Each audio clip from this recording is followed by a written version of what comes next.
Almost 64% of U.S. adults are like walking around with this neurological ghost in their marriage. Yeah, completely unaware of it. Right, totally unaware that their childhood is secretly writing the script for their adult relationships.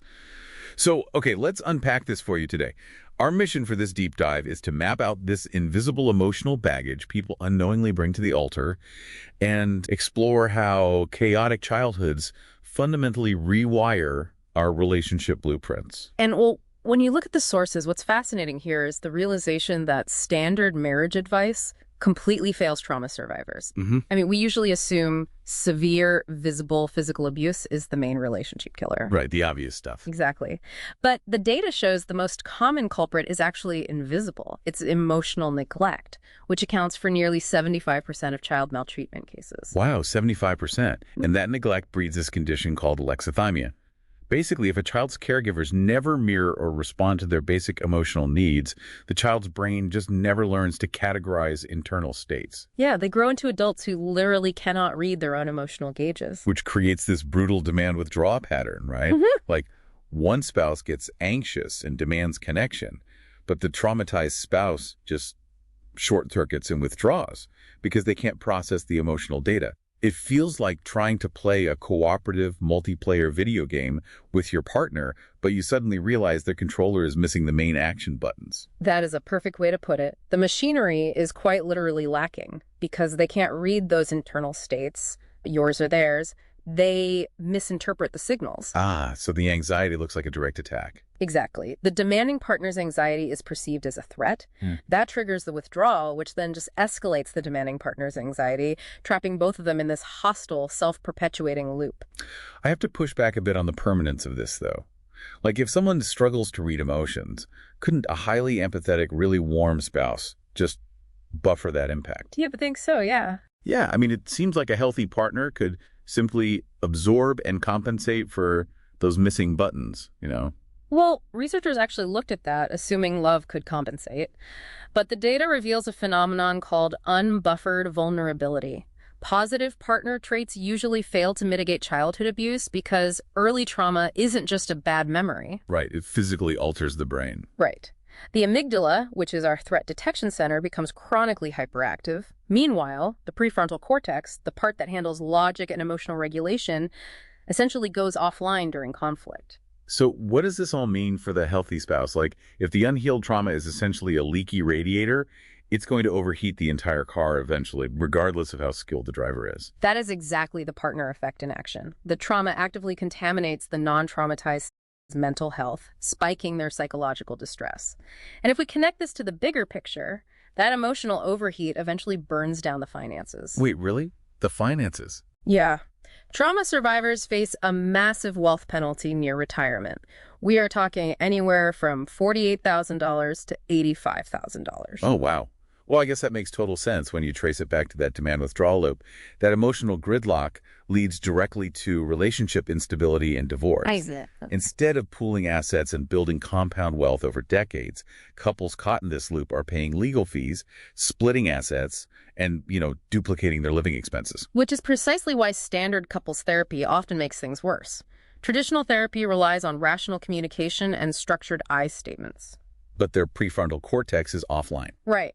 If a traumatized partner's nervous system is stuck in biological fight or flight, demanding they rationally communicate when they literally can't is just going to leave them feeling gaslit.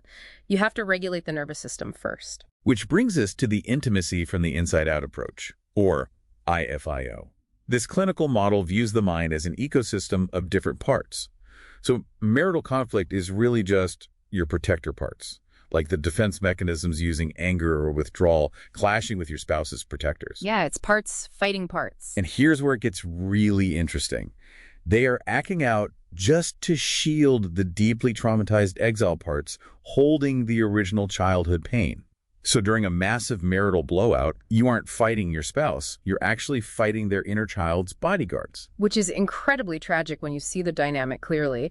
And this raises an important question. How do you bypass those bodyguards to stop the loop? Right. How do you get past them? Therapists use the U-turn technique. Instead of trying to change your spouse or yelling at their protectors, you turn your attention inward. You regulate your own nervous system to bring your logic center back online. basically soothing your own exiles first. Wow. So you calm yourself before you even try to engage. Exactly. Then you can speak for your feelings rather than acting from them. That structural shift changes everything. So for you listening, the core takeaway is that childhood trauma doesn't just hurt the isolated individual. Its shockwaves actively destabilize the partner, gut the family's wealth, and rewrite the legacy of the next generation. Yeah, but targeted nervous system aware therapy offers a real exit strategy. Right, which leaves you with something profound to mull over. If our childhood environments unconsciously dictate our adult relationship blueprints, to what extent are the irreconcilable differences driving modern divorces really two unhealed inner children who never learned how to speak the same language? Hey, quick message to neurotypical wives out there who may be suffering from Cassandra syndrome. Do you feel emotionally exhausted, lonely, confused, disconnected in your relationship? And have you found yourself wondering, why do I feel so alone even though I'm married? And how did I lose myself somewhere along the way? And will I ever feel like me again? Okay, if so, you're not alone.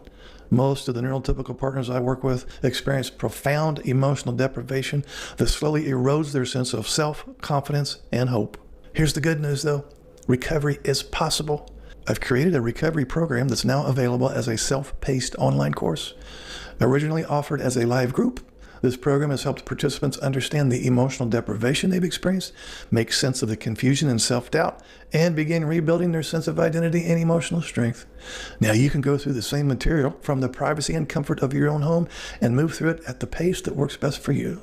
Now, whether you're just beginning to understand what you've been experiencing or you've been searching for answers for years, this course will help you begin the journey back to yourself. You don't have to continue surviving on emotional crumbs. You deserve clarity, support, and you deserve to understand what's happened to you. And most importantly, you deserve to recover. The version of you that existed before confusion, exhaustion, and self-doubt is still there, and this course was created to help you find that part of yourself again. Enroll today, won't you? You don't have to wait for the next live group. Your healing can begin now. The link will be in the description area underneath this video and also pinned in the comments section. Hey guys, this is Mark. Some of you may not know that I have a lot of books on Amazon. So if you like my videos, you'll like my books. I have several for ASD spouses, for NT spouses, and for the neurodiverse couple. Underneath any of my videos, you'll see this link. Feel free to click on that link and see what's available. I'm sure you'll find something that applies to you. So if you're struggling in your neurodiverse marriage, help is available. One click away.